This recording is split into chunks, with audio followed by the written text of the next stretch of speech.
mismong Lord. Okay. Magkakaroon na ba sila ng first kill dito kasi sa ngayon 5-0. And Lord, mababa na! May mananak up, may real world manipulation, may golden hours, may madaling likuran. Zeno ang mapapatubat si Lynx ang makakasecure dito ng Lord.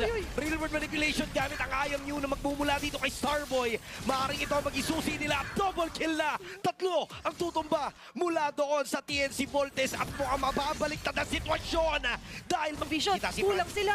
So ngayon dahil malayo si Franz, mag-all-in nata sa Lord and that is gonna be Lake securing that Lord. Pero may golden hour na nakabang pero andito na ngayon pagpatak mula doon sa real world manipulation ni Zeno. Nagsisitakuan na yung mga miyembro dito ng Team Liquid Academy. Dalawa ang tutumba. Make that coming in from Lakes and Kal.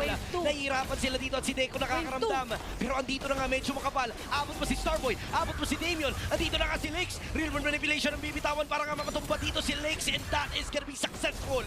Pero may mga minion waves Tuloy pa rin. Starboy with a real world manipulation. Nagtatry yung Team Liquid Academy na extend yung but Marcel will go down. Yung real world manipulation talaga ni Starboy ang nag-isusi dito pero si Zeno ay napatumba rin. Napakaganda, napalitan. Kaso nga lang, napatumba itong si Kal. At mukhang kakayanin ata ng TNCP. Dicey Force.